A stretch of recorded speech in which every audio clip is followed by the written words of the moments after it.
एक दूसरा तरीका बताता हूँ। दूसरा तरीका क्या है कि एक इजी तरीका और है विंडोज के लिए पेलोड जनरेट करने के लिए। अब देखो ये तो एंड्रॉइड के लिए कर सकता है, सब चीज के लिए। विंडोज के लिए एक डेडिकेटेड है जिसका नाम है hoax shell. So hoax shell GitHub लिखिए, ठीक है। टेलीमैकर्स वाली लिंक आएगी, Windows reverse shell payload generator, तो इसे रिवर्स शेल बना सकता है। इसको आप गिट क्लोन कर लीजिए, ठीक है।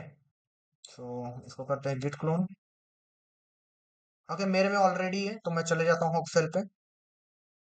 एलएस करोगे, ध्यान से देखो, ये एक पाइथन प्रोग्राम है और इसके पास है रिक्वायरमेंट डॉट टीएक्सटी। तो पहले रिक्वायरमेंट डॉट टीएक्सटी जो डिपेंडेंसीज है उन्हें फुलफिल करना पड़ेगा। तो इसको फुलफिल करने के लिए pip इंस्टॉल हाइफन और रिक्वायरमेंट डॉट टीएक्सटी एंटर कर दीजिए, तो पैकेजेस इंस्टॉल करेगा। मेरे में ऑलरेडी है, देखो बहुत सारे पैकेजेस थे ऑलरेडी इंस्टॉल है, तो कोई दिक्कत नहीं। अब हॉक्सेल डॉट पाई को रन कराइए। तो इसको पाइथन 3 से रन कराएंगे, पाइथन 3 हॉक्सेल डॉट पाई। एंटर करिए, हेल्प ओपन हो जाएगी। तो क्या बोल रहा है, हाइफन एस से आईपी दे दो, रिवर्स शेल है तो किसकी आईपी दोगे, आप खुद की आईपी दोगे, क्योंकि आप हो सर्वर, अब आप कनेक्शन एक्सेप्ट करोगे।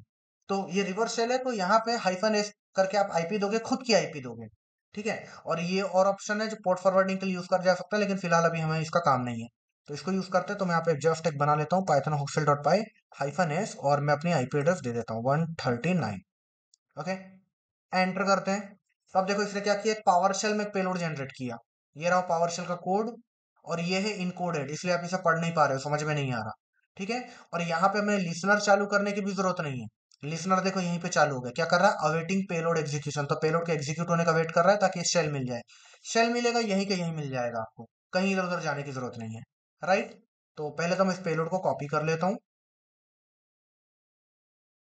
ओके, कंट्रोल शिफ्ट सी से विंडोज पे जाते हैं। अब मुझे इस चीज को देखो आप, ये पावर शेल का पेलोड है, तो पावर शेल की स्क्रिप्ट कहाँ रन होगी, पावर शेल के टर्मिनल में, ठीक है। तो पहले तो इसको मैं यहाँ ओपन करता हूँ, फिर आगे कॉन्सेप्ट आपको बताता हूँ, ठीक है। ये चीजें मैं आपको डायरेक्टली बता दूंगा तो कुछ समझ आएगा नहीं, ठीक है। आप बोलोगे प्रोग्राम बना दिया, रन करा दिया, बीच की चीजें आपको जब तक समझ में नहीं आएगी तब तक आप कुछ अच्छा नहीं कर पाओगे। तो हमें करना क्या है, वो जो पावरशेल की स्क्रिप्ट बनाई थी वो पावरशेल प्रॉम्प्ट में रन होगी, ये रहा उसका इंटरप्रेटर। तो पावरशेल ओपन करके इस कोड को यहाँ पे रन कराना पड़ेगा, ठीक है। इसको यहाँ रन कराना पड़ेगा। इस पार्ट में जो मैं टास्क को दूंगा, अगर किसी को पता है कि जो पहले पढ़ चुका है मेरे से, उसको डेफिनेटली मैंने बताया होगा कि सॉल्व कैसे होगा लेवल, तो वो आंसर मत करना अभी, ठीक है। एंटर करते हैं यहाँ पे, क्या हुआ,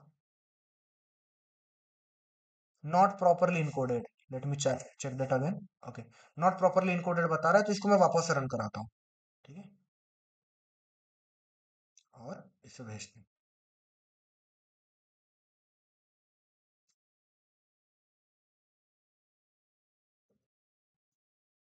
ओके, टर्मिनल में हल्का सा मेरे को ब्लिंक दिखा, ब्लर दिखा। अगर यहाँ पर आऊं वापस, तो यहाँ पे देखो सी पीसी सी यूजर्स मैंक है ना, सी तो फाइल सिस्टम है विंडोज का। तो यहाँ पे अगर मैं डी आई आर करूँ, I can see the directories. Okay, if I want to create anything like mkdir hacked on hacked on 8 January 2025। Okay, अभी तक यहाँ पे इस नाम की डायरेक्टरी नहीं है। एंटर करते हैं, dir करते हैं, और ये डायरेक्टरी बन चुकी है। इधर आके कंफर्मेशन करते हैं डायरेक्टरी बनी है नहीं बनी है। सो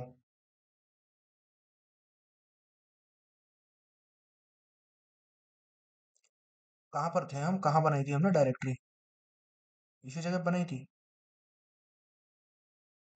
सी ओके में बनाई होगी सर। ओके ओके, मैंने बाहर बना दी, माय बैड। मैंने बाहर बना दी इसको, ठीक है, मैंने बाहर बना दी pwd। अच्छा ओके, सी यूवर्स, यूवर्स के अंदर है। तो यहाँ जाते हैं, सी ड्राइव पे, ओके यूवर्स पे जाते हैं, एंड मैंग में जाते हैं, तो ये देखो ये डायरेक्टरी बन गई, ठीक है। तो ये मशीन अब कंट्रोल हो रही है, और ये क्या है, ये लॉन्ग टर्म एक्सेस है एक्चुअल में, ठीक है। तो अभी मैं इसे क्लोज कर देता हूँ। अब देखो कोई तो ऐसा नहीं करने वाला, बिल्कुल कोई नहीं करेगा इस टाइप की चीज है कि आपने कोई कोड भेजा है ना, ये कनेक्शन टर्मिनेट हो गया, एग्जिट कर देते हैं यहाँ से। तो ये सिंपल था, बहुत ज्यादा सिंपल था यूज करना, ठीक है।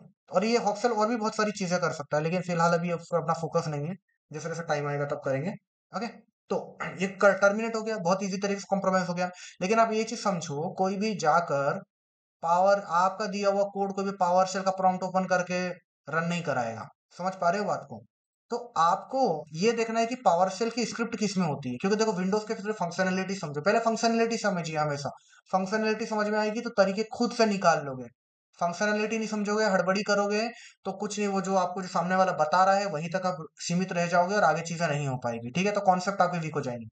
तो आप देखो विंडोज क्या करता है, विंडोज बेसिकली फाइल एक्सटेंशन को देख के फाइल को रन कराता है, ठीक है। यानी कि फाइल फॉर्मेट, उसको डॉट जेपीजी दिखेगा तो वो इमेज व्यूअर में ओपन करेगा, उसको डॉट एमपी3 दिखेगा तो वो ऑडियो प्लेयर में ओपन करेगा, उसको डॉट एमपी4 दिखेगा तो वीडियो प्लेयर में ओपन करेगा, ठीक है। या टेक्स्ट डॉक्यूमेंट इसे दिख रहा है, ठीक है, तो ये क्या है, उसका फाइल फॉर्मेट है डॉट टीएक्सटी, ठीक है, टेक्स्ट डॉक्यूमेंट। तो जब मैं डबल क्लिक करूंगा तो किस पे ओपन करेगा, ये नोटपैड में ओपन करेगा। क्यों?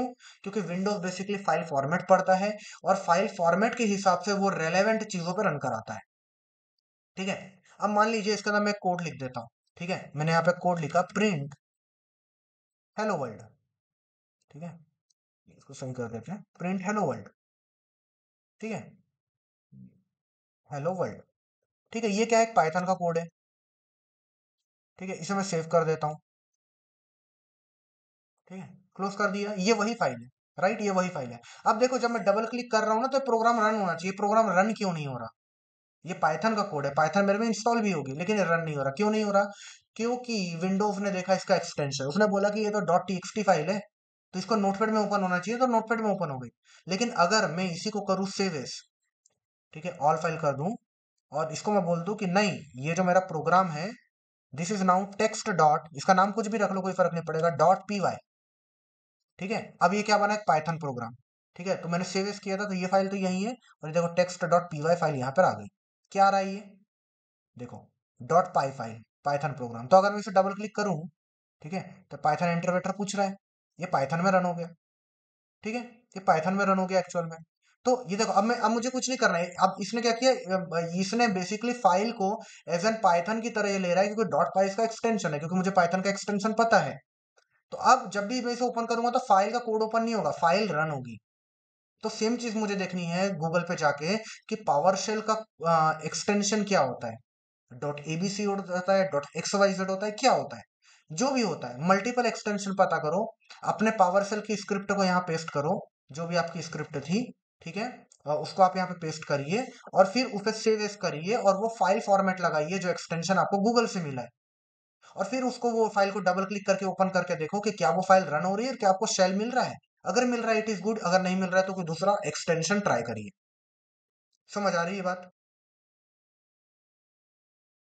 हाँ जी गाइस, क्लियर है। तो इस